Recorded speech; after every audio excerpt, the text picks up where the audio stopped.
A good Sunday morning to you. Happy Father's Day, and thank you for watching Beyond the Headlines. If city residents use an excessive amount of water during drought restrictions, should they be paying a higher price?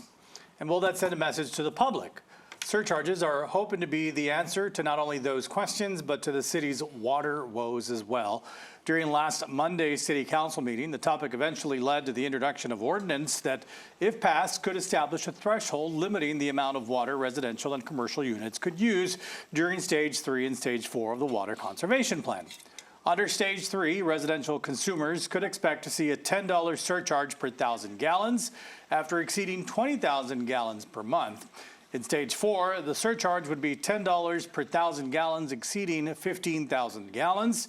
As for commercial consumers, they can also expect surcharges after exceeding 15 and 10,000 gallons of water, depending on the stage.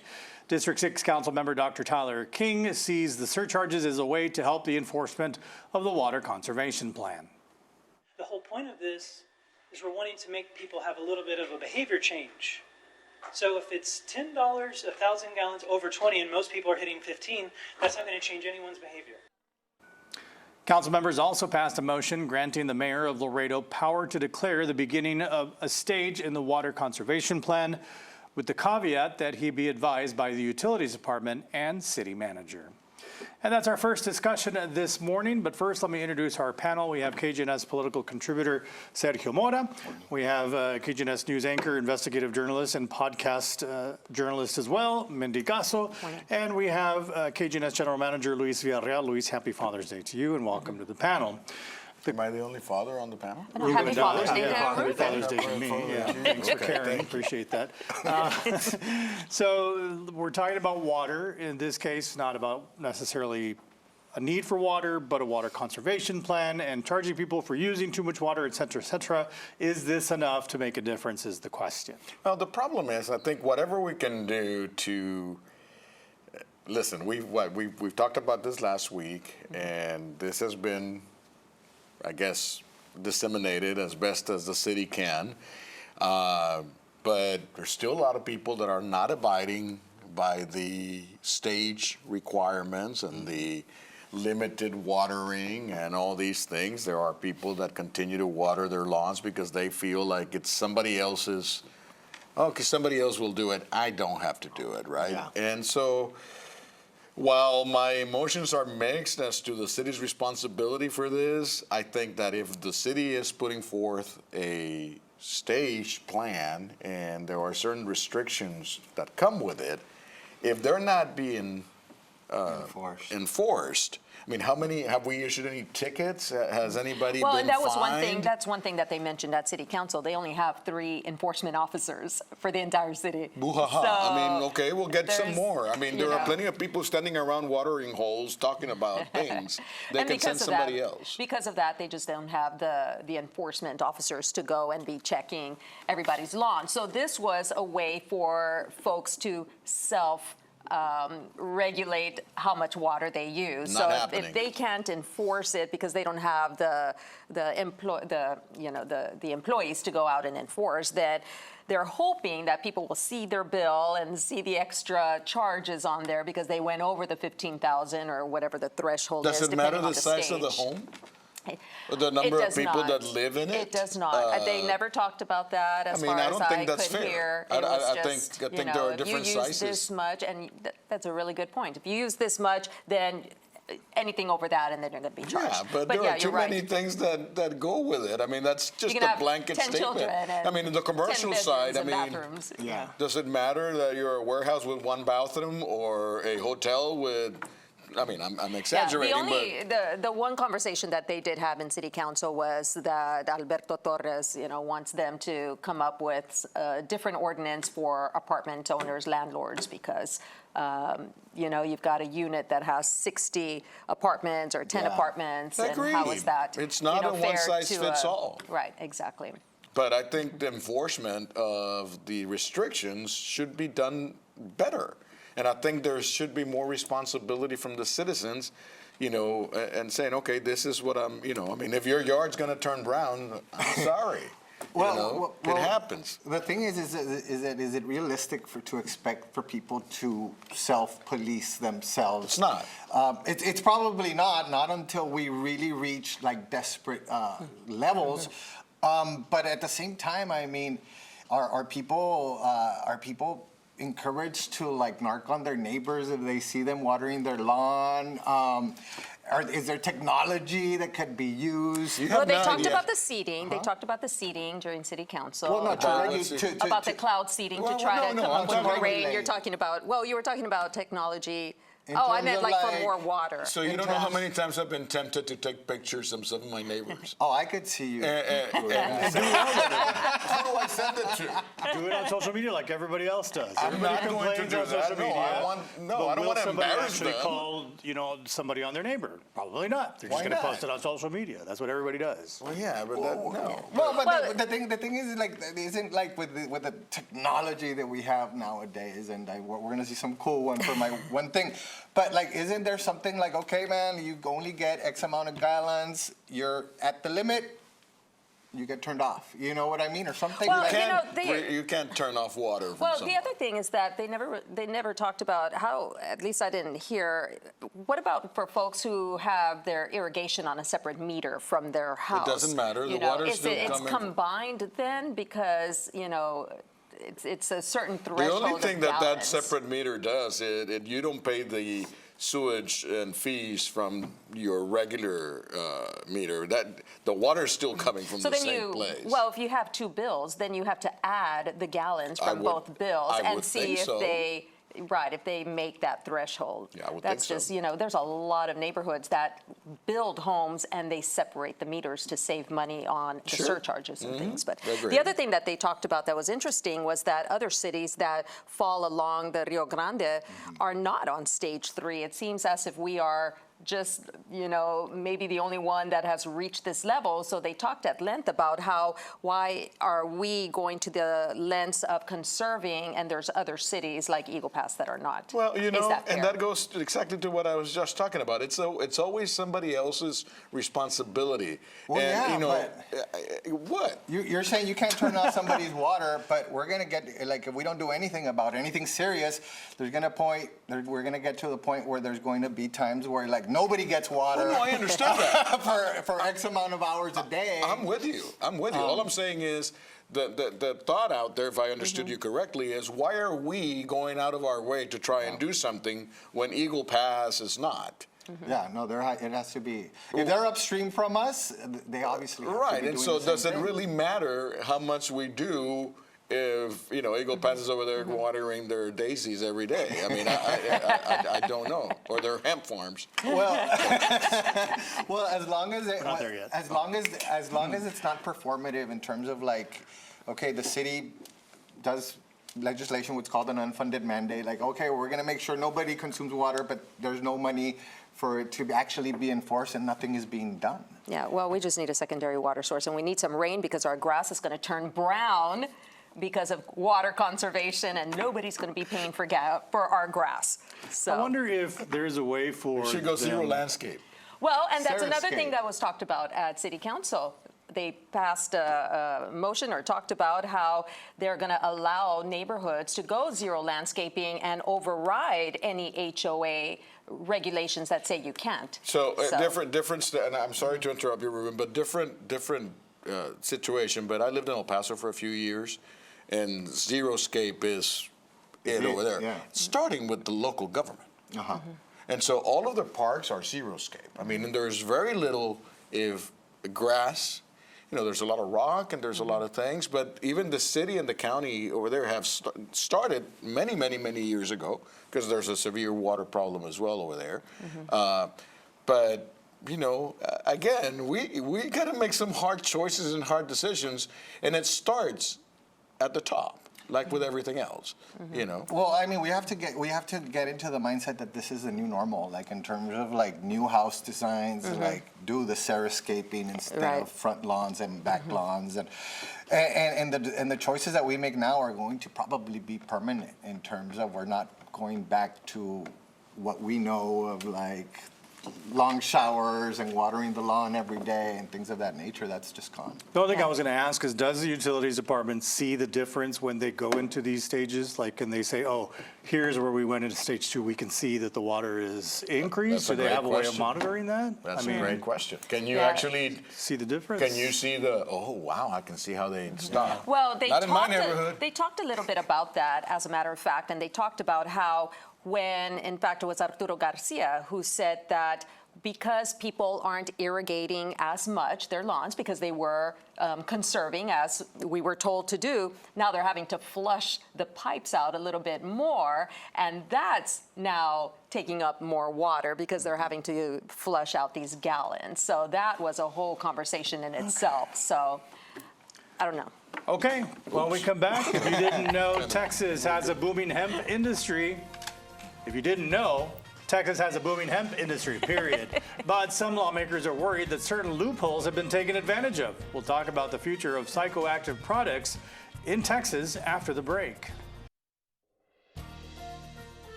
Welcome back to Beyond the Headlines. Due to loopholes and a lack of regulation, Texas lawmakers are considering a ban on hemp-based products that are legal and can produce a marijuana-like high.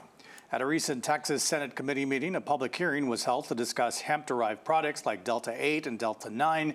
They come in vape juices, gummies, and smokables, just to name a few. In the Lone Star State, where legal cannabis is illegal, hemp-based products like Delta 8 and 9 are legal to consume for now. But some lawmakers say a bill to open up the state's hemp industry attracted some individuals to exploit the law and prop up an unregulated retail market for the psychoactive products. Now lawmakers are struggling to balance the popular demand and the growing market with meaningful regulation. However, that could all change when lawmakers convene in January for the regular legislative session.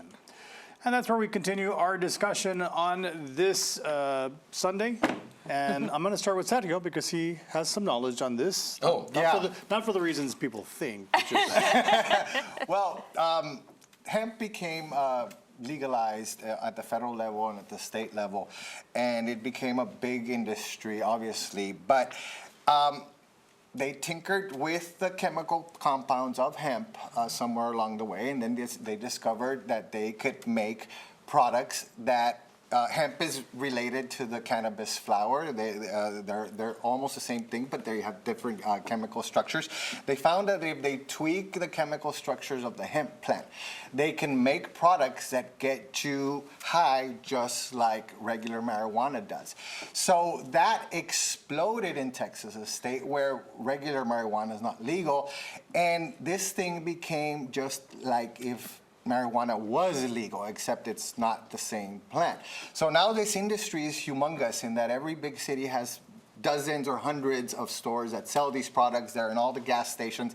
They're pretty much everywhere. But the thing is that they're not regulated. There's a very tiny medical marijuana program in Texas, but it's extremely regulated. So even the people that use that program have been dropping off just because it's so easy to acquire marijuana-like substances virtually anywhere. Wow. And the unregulated aspect of it just means that it could be very dangerous. You don't know what's in these. You don't know what chemicals they're mixed with. And they also, a lot of these products, like especially like the edibles and stuff, just have like a very high amount of THC, just way over what anybody would like, especially for products that are just so widely available. So this has been going on for years. Now, Dan Patrick, the lieutenant governor, took an interest in it and said, okay, this is enough. This got out of hand. We're going to ban it. The hemp industry, obviously, is very big and very powerful now because of all the profit that they have made over these years. They're lobbying to say, don't ban it, regulate it. Put regulations on it in terms of the testing, where and who can buy it, et cetera, et cetera. So they're having hearings right now, and when the legislature convenes in January, this is going to be one of the high interest subjects. Is the Republican-led legislature going to ban it? Are they going to regulate it? And then there's calls of like, you know what, man, like this is all just really silly. Like, let's just legalize regular marijuana like 40 states have done. And some of them have been doing it for like over a decade now, and no significant problems have arisen, and it's a boom for taxes, et cetera, et cetera. So it's a big debate. I can't see a Republican-run government here in Texas ever legalizing marijuana. I mean, Governor Abbott and Dan Patrick have always said never, never, never, never in Texas. So if I needed to look into a crystal ball, I would think that they are just going to go with a flat banning of it, because they're probably going to go with the aspects of Delta 8 and Delta 9 giving you that high effect, and thinking that, no, this is too close to marijuana, and if you ban marijuana, you're going to have to ban this. I understand about the lobbying efforts, but at the end of the day, it's all about votes. You know, and you could spend $1 billion on lobbyists, but at the end of the day, it's all about votes. And if the Republicans want something and they have the votes, they're going to go for it. I don't know. The dangerous part in all this is the lack of regulation, whether you end up banning it or not, because of whatever your beliefs may be as to whether it's okay to be a little high or not, or marijuana or not, whatever. When you have situations where people are modifying, altering, enhancing these products with chemicals, and that's right. You know, it's a very short leap from there to fentanyl. To I was just all going to these say things that, you know. They cut them with, they can, like if it's unregulated, they can do cut whatever stuff they with want to do fentanyl to increase the high. That's all obviously a big concern. And also a big concern is a lot of these things are marketed towards children. Right. Agreed. In that they mimic the packaging of popular candy brands, for example, but they are very extremely potent edibles, you know? So that's also a big concern. And kids who are not of age to buy alcohol, so you're not 21, you know, they're going to be looking for something for, you know, what can they take at a party? What can they experiment with? There's a little more responsibility at home, isn't there? Yeah. Can anyone buy Delta 8 or Delta 9, or do you need to be 18 or older? There's no regulations whatsoever. Nothing. Not right now. And they're pretty much Where can you buy it? everywhere. There's vape shops, gas stations. I mean, it's everywhere. It's everywhere, and it has been everywhere for a long time. At least 3 or 4 years, it's been like this. So basically, it's like if marijuana has been legal in Texas for the last 4 years. It just doesn't smell marijuana. as. No. You don't get the skunky feel. You do not, because you need high quantities of the hemp product to be able to mimic the high of regular weed. And so what ends up happening is that they'll distill high quantities of hemp to make the small amount that is needed for these products. And what they do when they sell the flower of this stuff, they'll spray it with the end product, with this distillate. Because the regular hemp plant doesn't get too high. You would need very, very, very, very large amounts of it. I think it sounds dangerous. It is. Yes, Well, it's absolutely. actually, if it's done the way it's supposed to be and regulated and stuff, like some people call it weed light or diet weed, because it's not as debilitating as the regular one. So a lot of people are saying, man, you're going to drive people that have been consuming this for a while, and it's pretty much harmless. You're driving them into the black market, like if you just outright ban these things. But the harmless, that key word that you said, they're harmless. I mean, till when? When does it stay They're harmless if Right. used responsibly. Right. And you're that's what leaving the responsibility now to the end user. The manufacturer. Well, no, I mean, you do proper labeling, you do proper testing, you make sure that what is put out in the market is exactly what it says in the labels, that there's no substances. But you also have to hope that it's not abused either, because if there's a minimum amount of the thing in the gummy or whatever that gives you the high, if there's a minimum amount, then what's to stop the abuser of taking 5 gummies as opposed to just one? I mean, you know, now you're hoping self-discipline. Yeah, exactly. So, Okay, I don't know. when we come back, it's the one thing our panelists cannot stop thinking about. Stay with us. All right, welcome back. That's the one thing our panelists cannot stop thinking about from the past week, Surge. Well, Ruben, as you know, technology is evolving in breakneck speed nowadays, and the robots are well underway, and this is the newest iteration of Atlas by a company named Boston Dynamics. This is real. Wow. This is not AI generated. This guy is already in commercial production, and they are putting them in places like automotive assembly lines. There's a robot that they use called Spot, which is shaped like a dog, and they send it to disarm a guy that was barricaded, and the robot ended up getting shot, but he disabled the guy. This one, as you could see, its face is like a lamp, and they modeled it on Toy Story, the lamp in Toy Story. Oh, yes. To make it friendly looking. I don't know if they accomplished that. I don't know, but he's very terrifying. flexible. So this is real. The robots are here. Wow. Oh, and they're going to just get better. Wow, and better. I want to be that That's for flexible sure. too. That's pretty neat. Mindy? I love it. Well, my one thing, so on my Morning Brew podcast that's going to be uploaded just this week, as a matter of fact, probably tomorrow, Monday or Tuesday, I had this great sit-down interview with Shashi and Priya Vaswani. They are the owners of the Laredo Heat and the Soccer Academy for kids as well. And I just want to say congratulations to them. They've done an outstanding job. This year in 2024, they're celebrating their 20th year anniversary of being in Laredo. They had their kickoff season in 2005, but they actually founded the organization in 2004. They've been able to sustain, and their soccer program has been able to do what no other semi-pro sports team in Laredo has been able to do. Not our arena footballs, our baseball, the Lemurs, our hockey team. They've just been so successful, and it's a big shout out to them. But I just want to encourage people to watch the podcast, because their story is a wonderful story. It's a very Cinderella story, and they've done a great job. So congratulations to them. So speaking of technology, Surge, I fell victim to not a scam, A but Nigerian prince. but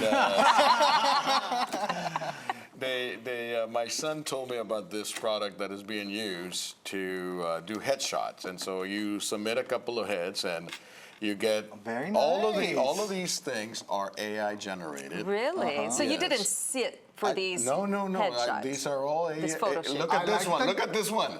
With hair. Look at that. Wow. Oh my gosh. Wow. So anyway, that's another one. But yeah, so it's a very simple process. It's a legitimate thing, and it's for headshots, and people you submit a couple of face shots. Okay, that's enough. What's it called? Did you tell them to put hair, No, or I did did not. automatically? I did not They tell just them did to it on do their hair. own. They okay. I think that's enough. The question I that we like had, the turtleneck look for you. Mindy and I, Yeah, Mindy and I it's were good. looking at it That's this that morning. Steve Jobs kind Yes. of look Mindy and I there. were looking at it this morning. Mindy says, "Well, why didn't he give himself more hair?" Yeah,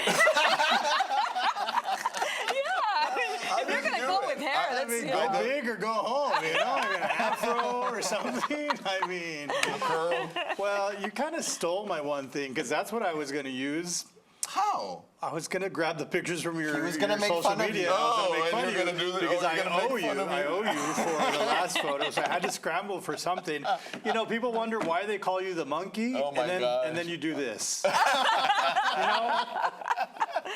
that's not. You know, I mean, you complain about us calling you the monkey, but then you post for pictures like that, and you That know. was not a pose. That was a candid shot. Well, yeah, but Well, but now we know why they call you the monkey, like bananas. No. that's not the actual reason. But it was but either yes. show this picture here or put it on my social media. So I You decided can still to go. do that, by You the want me way. to? Yeah, I of will. course. Sir. Yeah, I might do that. But there you go, the monkey. You should put hair on that. Didn't you do? Didn't you do commercials for car commercials as the monkey? Tell them did. the monkey sent you. I did car commercials and remember mobile that. homes Yeah, too. tell them the monkey sent you. Wow, that's a blast from the past. Along with being on the air with you on the Yeah, radio. that's right. Yeah. Where do you think you got the name? There you go. Long story. Wow. All right. Thank you all very much. Luis, happy Father's Day. And happy Father's Day to all Happy of you. Father's Day, Thanks for Ruben watching and Beyond the Luis. Headlines.